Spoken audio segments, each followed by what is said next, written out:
Hi everyone, welcome back to Diksha's education hub. आज हम study करेंगे about the post Mauryan period. ठीक है, मौर्यन अपना पूरा कंप्लीट हो चुका है। उससे पहले हमने हिस्ट्री के सोर्सेज कंप्लीट कर लिए हैं। Pre history is completed. After that proto history हमने किया, जिसमें एग्जाम्पल था आपका इंडस वैली सिविलाइजेशन का।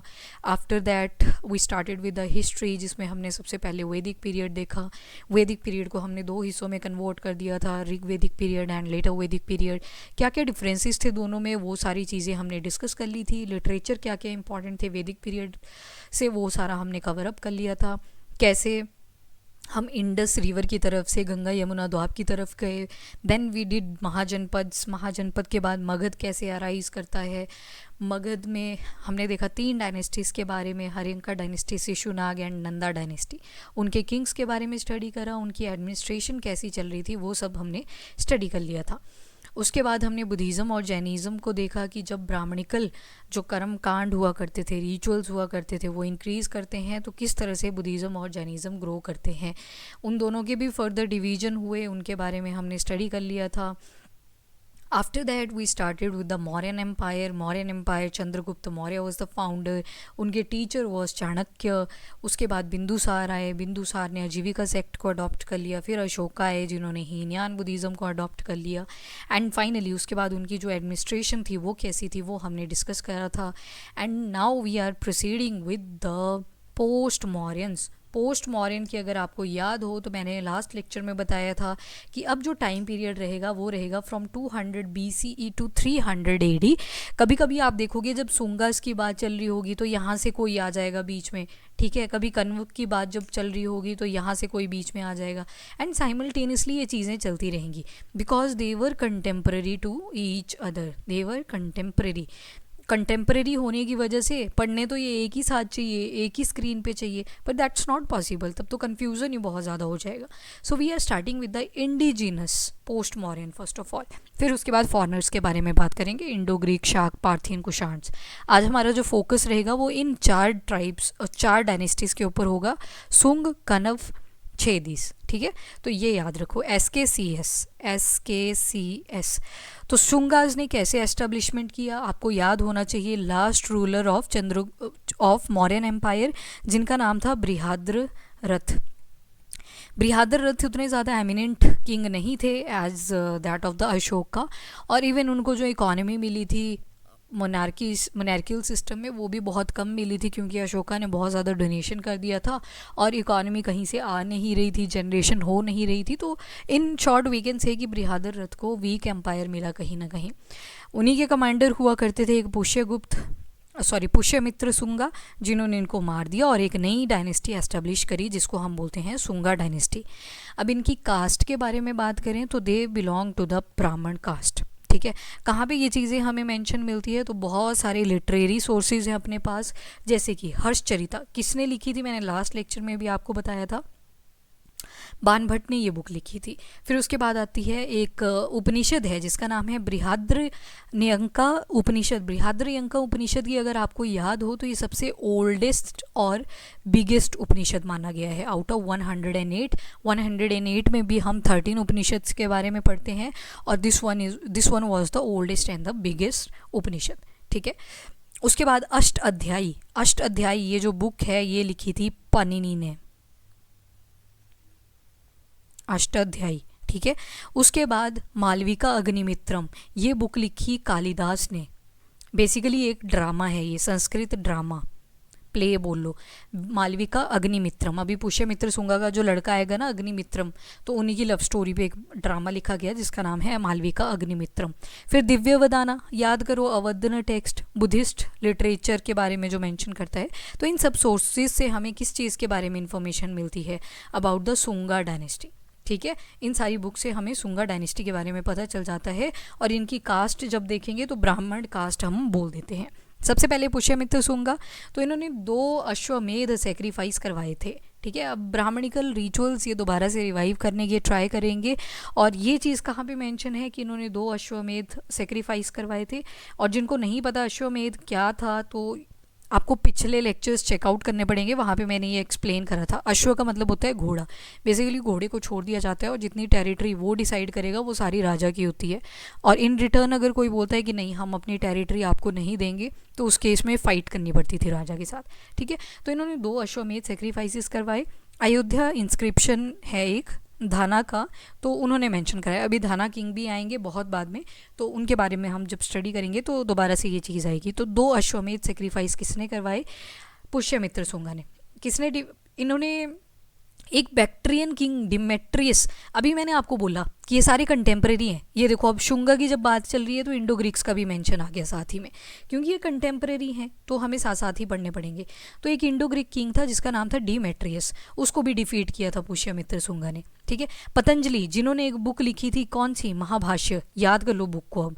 महाभाष्य किसने लिखी? पतंजलि ने लिखी। तो ये पतंजलि जो थे ये भी पुष्यमित्र शुंगा के कंटेम्प्रेरी थे, उसी टाइम पे थे। एंड जो पुष्यमित्र शुंगा थे ना, ये बुद्धिस्ट के रिलीजन को लेके काफ़ी ज़्यादा क्रूअल माने गए हैं। पर ऑन द सेम टाइम हम देखते हैं जहाँ पे इन्होंने बहुत सारे स्तूप डिस्ट्रॉय करे, वहीं पे इन्होंने कई सारे स्तूप रेनोवेट भी करवाए। तो हम ये नहीं बोल सकते पूरी तरह से कि वो बुद्धिज़्म के पूरी तरह से अगेंस्ट थे। या फिर एक जो थ्योरी निकल के आती है वो ये भी है कि मे बी पहले वो बुद्धिज़्म के अगेंस्ट होंगे, बाद में लिबरल हो गए होंगे, यानी कि टॉलरेंट हो गए होंगे टुवर्ड ऑल द रिलीजन्स। तो स्टार्टिंग में क्रूअल थे। कहाँ पे मेंशन मिलता है? तो बुद्धिस्ट लिटरेचर है एक दिव्यवदाना उसमें। एंड बाद में बोला गया कि नहीं, इन्होंने स्तूप रेनोवेट भी करवाए थे, जैसे कि भरूच स्तूप आएगा, सांची स्तूप आएगा। डोंट वरी, ये स्तूप अभी और डिटेल में आएंगे आपके आर्ट एंड कल्चर में। तो भरत स्तूप और सांची स्तूप को इन्होंने रिपेयर भी करवाया था। मियांदर आया during the time period of Pushyamitra Shunga. Again हम इंडो ग्रीक्स की बात कर रहे हैं, तो ये सारे कंटेम्प्रेरी हैं, इसी वजह से मैंने बोला ये कंटेम्प्रेरी चलेंगे। जिनके ऊपर मिलिंद पानो लिखी थी, किसने लिखी थी? नागसेन ने लिखी थी। अब 4-5 बार हम इनके बारे में पढ़ चुके, अब बार बार नहीं मैं बोलूँगी फिर, ठीक है। हेलियोडोटस इन्हीं के टाइम पे आते हैं। हेलियोडोटस ने भागवत धर्म को अडॉप्ट कर लिया था बेसिकली। ये भी वॉर करने के लिए आए थे और लिखाई करके चले गए यहाँ से, ठीक है। तो भगवत धर्म में इन्होंने किस चीज़ के बारे में अंडरस्टैंड करा? तो जो हमारा हिंदुइज़्म, जो रिचुअल्स होते हैं, जो यहाँ पे बेसिकली फ़िलासफ़ीज़ होती हैं, उन सब चीज़ों के बारे में इन्होंने यहाँ पे आके स्टडी किया। ये कहाँ से हमें पता चलता है कि हेलियोडोटस आए थे during the time period of Pushyamitra Shunga और उन्होंने भगवत धर्म को अडॉप्ट कर लिया था। तो एक हमें एडिक्ट मिलता है, गरुड़ ध्वज एडिक्ट, उसके ऊपर ये सारी इन्फॉर्मेशन हमें मिलती है। और ये जो गरुड़ ध्वज एडिक्ट है ये मध्य प्रदेश में विदिशा वाले रीजन में है, ठीक है। उसके बाद पुष्यमित्र शुंगा की डेथ होगी, देन अग्निमित्रम आ जाते हैं, उन्हीं के पुत्र। तो उनके ऊपर एक ड्रामा लिखा गया है, मालविका अग्निमित्रम। काफ़ी रोमांटिक टाइप के लव मिसाज वाले आदमी थे, तो इस वजह से रोमांटिक बुक मिलेगी आपको। बेसिकली ड्रामा है वो, मालविका अग्निमित्रम। किसने लिखा? कालिदास ने लिखा। कालिदास को शेक्सपियर ऑफ इंडिया भी बोला जाता है। अब बहुत सारे जातक्स, आपकी बुक आ गई अष्टाध्यायी बाय पन्निनी, महाभाष्य बाय पतंजलि, मनु स्मृति बाय ऋषि मनु। तो ये कहीं ना कहीं सारी बुक्स किसके टाइम पीरियड में कंपाइल होती हैं? शुंगास। इवन जो अष्टाध्यायी लिखी गई थी पन्निनी के द्वारा, पन्निनी ना जो धनानंद थे ना, नंदा डायनेस्टी, नंदा के कंटेम्प्रेरी माने जाते हैं, ठीक है। पर ये जो बुक पूरी कंपाइल होती है अष्टाध्यायी, ये कहीं ना कहीं शुंगा वाले टाइम पीरियड में होती है। Now you will notice Shunga के बाद कौन आए? कनव आए। अब कनव के ऊपर हम फोकस करेंगे। तो जब कनव की बात करेंगे तो इनको शुंगा भृत्यास भी बोला जाता है। शुंगा भृत्यास क्यों बोला गया? बिकॉज इन्होंने शुंगा डायनेस्टी को रिप्लेस कर लिया, तो इसी वजह से इनको क्या बोला गया? शुंगा भृत्यास। इसके जो फाउंडर हैं वो हैं वासुदेव कनम। तो अग्निमित्रम के बाद एक देवाभूति आए। देवाभूति इतने ज़्यादा स्ट्रॉन्ग रूलर नहीं थे, तो देवाभूति को डिफीट कर देते हैं वासुदेव और एक नई डायनेस्टी एस्टेब्लिश करते हैं जिसको बोलते हैं हम कनव डायनेस्टी। 4 किंग्स मिलेंगे आपको एज पर पुराण्स अगर आप ओपन करते हो वहाँ पे आप देखोगे कनव इस वाले रीजन में थे कहीं ना कहीं। थोड़ा सा हिस्सा उड़ीसा का, थोड़ा सा हिस्सा आपके बिहार वाला, थोड़े से रीजन में थे ये। तो वासुदेव वॉज फाउंडर। इसके बाद भूमित्र आएंगे, फिर नारायण आएंगे, सुशर्मन आएंगे। ज़्यादा एमिनेंट किंग नहीं मिलेंगे आपको इसमें। सबसे पहले वासुदेव के बारे में बात कर लेते हैं। तो ये भी ब्राह्मण थे बाई कास्ट। मगध इस टाइम पे पूरा डिमिनिश हो चुका था और जो नॉर्थ वेस्ट था वो पूरा इंडो ग्रीक्स के अंडर जा चुका है और गैंगेटिक प्लेन में ये लाई कर रहे थे कहीं ना कहीं वासुदेव। उसके बाद इन्होंने कॉइन्स दिए थे कनव डायनेस्टी ने, तो भूमित्रा ने दिए थे। ये जो सेकंड किंग पढ़े ना भी आपने, भूमित्र, इन्होंने कॉइन्स इशू करे थे, तो यही इनकी एक इम्पॉर्टेंस है। और सुशर्मन, ये जो तीसरे किंग हैं आपके पास नारायण, इनकी कुछ खास इंपॉर्टेंस है नहीं, तो सुशर्मन के बारे में जब हम पढ़ेंगे तो इनको मार दिया था किसने, सतवाहना का एक किंग हुआ करता था जिनका नाम है सिमूक। अभी सतवाहना आएंगे आपके पास दोबारा से, अगर इस इमेज को देखोगे कनव के बाद छेदी आए, छेदी के बाद सतवाहना, तो डायरेक्टली आप देखोगे सुशर्मन को कौन मार रहा है, सतवाहना किंग, ठीक है। पर उन्होंने अभी रिप्लेस नहीं किया, क्यों नहीं किया, क्योंकि साथ में ही एक छोटी सी और डायनेस्टी आपको मिल जाएगी, दैट इज़ द छेदीज डायनेस्टी। जो कलिंगा वाला एरिया था ना, वहाँ पे ये इमर्ज हुए। कलिंगा कहाँ पे मिलेगा आपको, उड़ीसा वाले रीजन में, तो यहाँ पे छेदी डायनेस्टी इमर्ज हुई। इसके जो फाउंडर थे वो थे महामेघ वाहना। छेदी डायनेस्टी के फाउंडर कौन आएंगे, महामेघ वाहना। इंपॉर्टेंट रूलर एक ही मिलेंगे आपको छेदी डायनेस्टी में और काफ़ी ज़्यादा इंपॉर्टेंट है, जिनका नाम है खारावेला। खारावेला वन, यानी कि खारावेला टू भी आए होंगे, इसी वजह से इनको वन लिखा हुआ है। तो खारावेला वन की अगर बात करें तो इनको टाइटल दिया गया था कलिंगाधिपति, जिसने कलिंगा को एक्वायर कर लिया, जिसने कलिंगा को कॉन्कर कर लिया। खारावेला वन के बारे में हमें कहाँ पे इंफॉर्मेशन मिलती है, तो एक इंस्क्रिप्शन है हाथी गुम्फा इंस्क्रिप्शन उदयगिरी हिल्स वाले एरिया में, तो वहाँ पे हमें पता चलता है कि किस तरह से खारावेला वन ने कलिंगा पे मिलिट्री कॉन्क्वेस्ट किया था। तो खारावेला के बारे में कहाँ से इंफॉर्मेशन मिली, हाथी गुम्फा इंस्क्रिप्शन उदयगिरी से, और ये किसके बारे में बताते हैं, about the military contest of Kharavela. उसके बाद आता है इनका काफ़ी अच्छा रिलेशन था। खारावेला वन की अगर बात करें तो बहुत अच्छे रिलेशन थे इनके बर्मा के साथ, यानी कि म्यांमार वाला एरिया, और उसके अलावा थाईलैंड और जो साउथ ईस्टर्न एशियन कंट्रीज़ थी उन सब के साथ, श्रीलंका के साथ।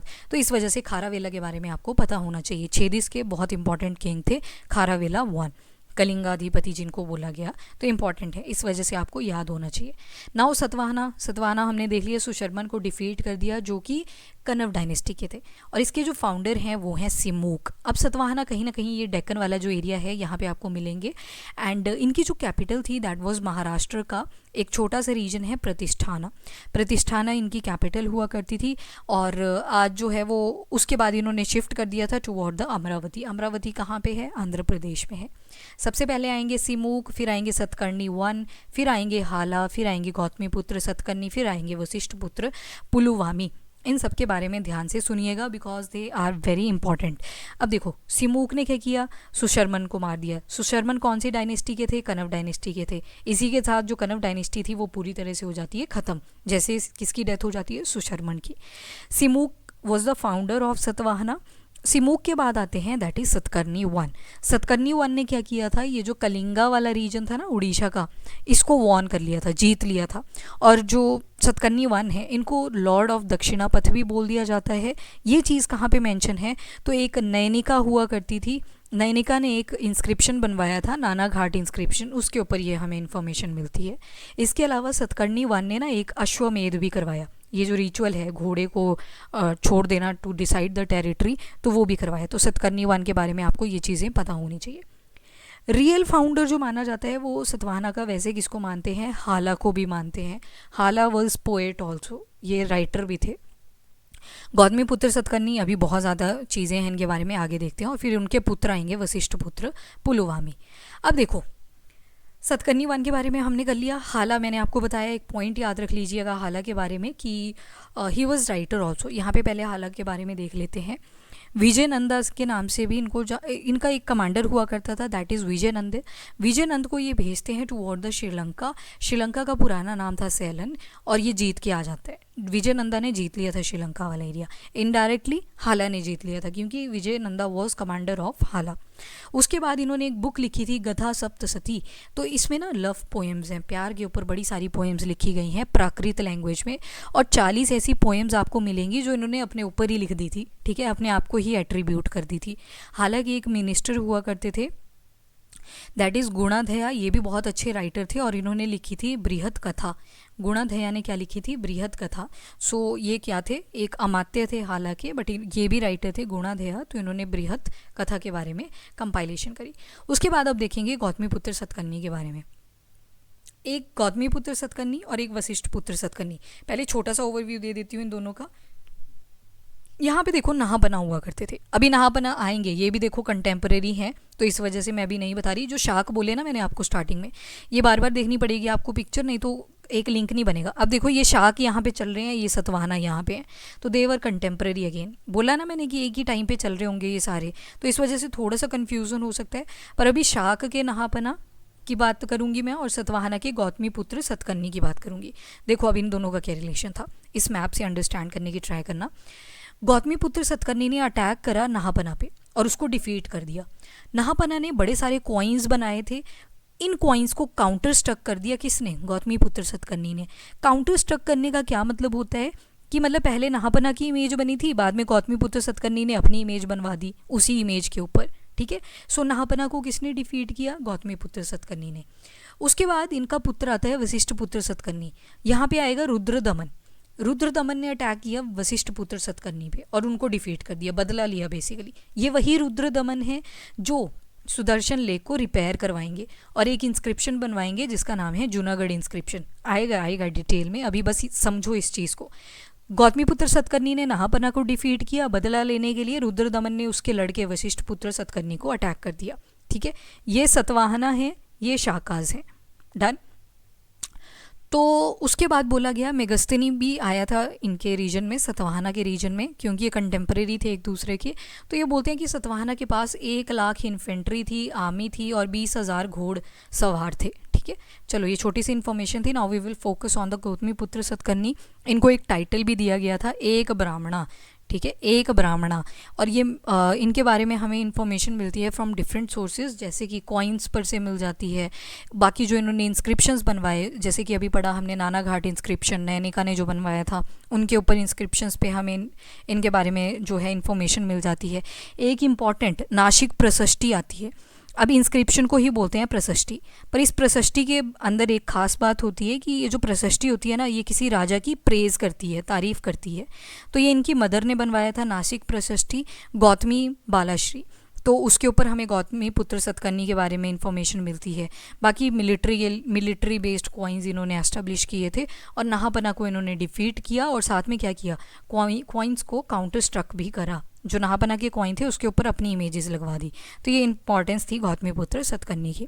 उसके अलावा शाकास को ये डिफीट करते हैं, इंडो ग्रीक्स को ये डिफीट कर रहे हैं, और साथ में वो पार्थियन देखे आपने, ISPK से याद कर लो, I for Indo Greeks, S for Shaka, P for Parthian and K for Kushan. तो इन तीनों को तो इन्होंने डिफीट किया गौतमी पुत्र सतकर्णी ने, इस वजह से इंपॉर्टेंट हो जाता है।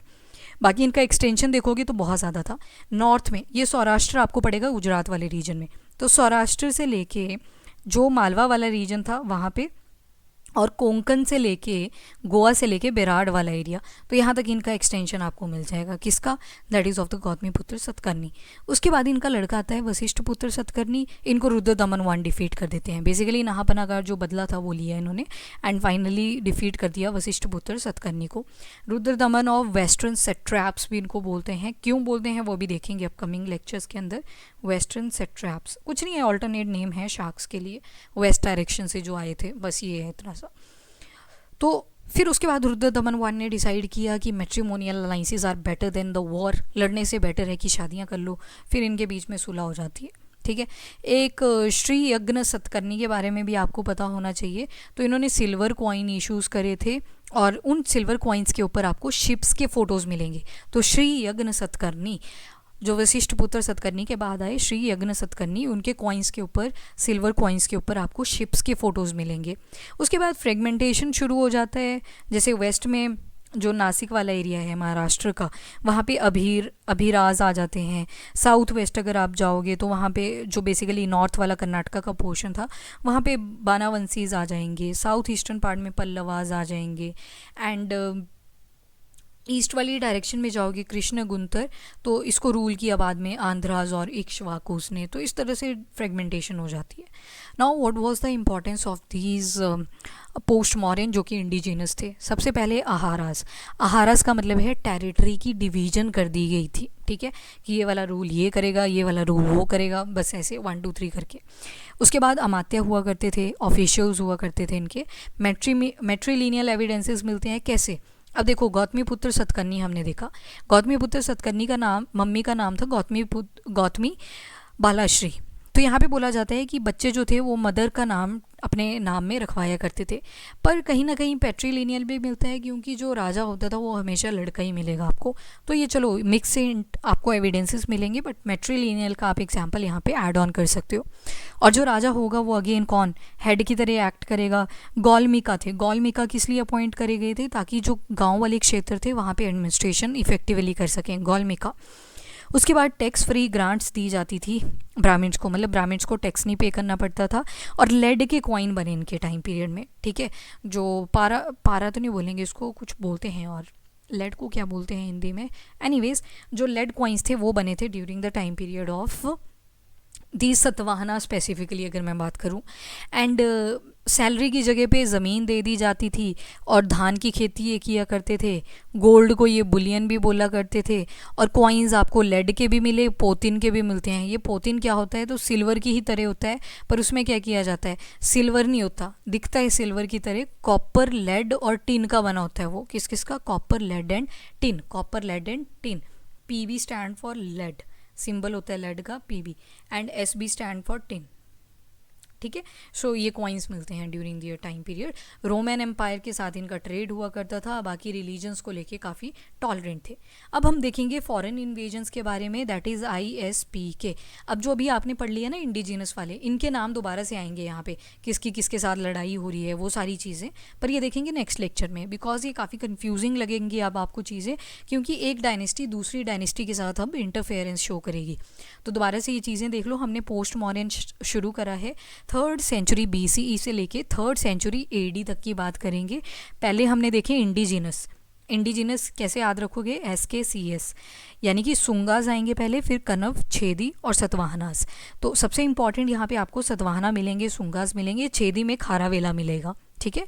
और उसके बाद फॉरनर, ये जो ISPK हैं, इंडो ग्रीक, शाका, पार्थियन और कुशाण्स, इनको हम देख रहे हैं कि किस तरह से कंटेम्प्रेरी हैं एक दूसरे के। तो पढ़ने तो इंडिविजुअली ही पढ़ेंगे, इस वजह से बार बार मैंने फोर्स किया आपको। सुंगा डायनेस्टी हमने देख लिया, बहुत सारे बुक्स हैं जहाँ से इनके एविडेंसेस मिलते हैं।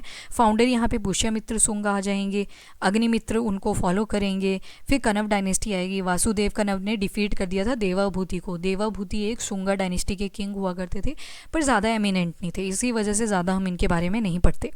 वासुदेव आएंगे, भूमित्र आएंगे, नारायण आएंगे, सुशर्मन आएंगे। वासुदेव के टाइम पे हम देखते हैं किस तरह से पूरा का पूरा जो क्षेत्र था वो डिक्रीज़ कर गया। भूमित्र ने कॉइन इशू करे थे, नारायण का कुछ खास रोल था ही नहीं। सुशर्मन को बाद में सतवाहना किंग मार देते हैं, सिमुक, और बट उसी बीच में एक और डायनेस्टी आ जाती है, that is Chedis dynasty, Kalinga वाले एरिया में इमर्ज करते हैं। महामेघवाहना was the founder of Chedi dynasty, पर जो इंपॉर्टेंट रूलर हैं वो एक ही हैं, जिनका नाम है खारावेला वन। इनको कलिंगाधिपति भी बोला जाता है, और हाथी गुम्फा इंस्क्रिप्शन के ऊपर इनके बारे में हमें डिटेल्स मिल जाती हैं। उदयगिरी वाले रीजन से मिलिट्री कन्क्वेस्ट के बारे में इनकी इन्फॉर्मेशन मिलती है फ्रॉम द हाथी गुम्फा इंस्क्रिप्शंस। अच्छे रिलेशन थे इनके, अगर फॉरेन रिलेशंस देखोगे, म्यांमार के साथ, बर्मा वाला एरिया जो था, एंड साउथ ईस्टर्न कंट्रीज़ के साथ, श्रीलंका के साथ। सतवाहना के फाउंडर देखे हमने, सिमुक, सतकर्णी वन के बारे में हमने देखा, और अश्वमेध भी करवाया था सतकर्णी वन ने, ठीक है। फिर हाला देखे, हाला वॉज पोएट, और इनके जो ऑफिशियल थे वो भी पोएट हुआ करते थे। एंड कॉइन्स इन्होंने बनवाए इन लोगों ने। एंड उसके बाद प्राकृत लैंग्वेज आपको मिलेगी, तेलुगु, तमिल, कन्नड़ भी लैंग्वेज डेवलप हुई। एंड हमने देखा कि टॉलरेंट थे रिलीजियसली, क्योंकि खुद तो हिंदूज थे, बट बाद में बुद्धिज़्म और ब्राह्मणिज़्म को इन्होंने काफ़ी ज़्यादा प्रमोट किया। हाला के बारे में हमने देख लिया, इनकी बुक है गथा सप्तसती, और गथा सप्तसती की जब बात करते हैं तो इसमें आपको प्यार प्रेम से रिलेटेड बुक्स मिल जाती हैं। 40 पोएम्स तो इन्होंने खुद को ही एट्रीब्यूट करी थी। हालांकि एक मिनिस्टर हुआ करते थे जिनका नाम था गुणाधया। गुणाधया ने एक बुक कंपाइल करी, दैट इज़ द बृहत कथा। उसके बाद गौतमीपुत्र सतकर्णी ने किस तरह से नहापना, जो कि एक शाका किंग थे, उनको डिफीट किया और उनके कॉइन्स भी काउंटर स्ट्रक करे। एंड फाइनली फिर आते हैं रुद्रदमन वन, जो कि इनको डिफीट कर देंगे, जो वशिष्ठ पुत्र सतकर्णी आएगा। किसका पुत्र था ये? गौतमीपुत्र सतकर्णी का। श्री अग्न सतकर्णी की आपको बस एक बात ज़्यादा याद रखनी है कि इनके जो कॉइन्स थे उनके ऊपर आपको शिप्स की इमेजेस मिलेंगी, बाकी फ्रेगमेंटेशन के टाइम पीरियड में शुरू होगी। इक्ष्वाकुज आए, पल्लवाज आए, आपके पास अभिराज आए। एंड इंपॉर्टेंस क्या थी इनके बारे में वो हमने सारी देखी। नेक्स्ट लेक्चर में हम देखेंगे about the foreign invasions, basically जो पोस्ट मॉडर्न का फेज़ है फ्रॉम 200 BCE टू 300 AD। तो इस टाइम पीरियड में हम देखेंगे किस तरह से ISPK एंटर इन करते हैं, Indo Greek, Shaka, Parthian and Kushan. बहुत इंपॉर्टेंट किंग्स मिलेंगे आपको, मियांदर वगैरह, कनिष्क वगैरह जो आपने सुने हैं, उन सब के बारे में यहाँ पे हम स्टडी करेंगे. सो अभी के लिए इतना ही. If you like the video, do like and share. Thank you everyone, have a nice day. Also subscribe the channel. Thank you.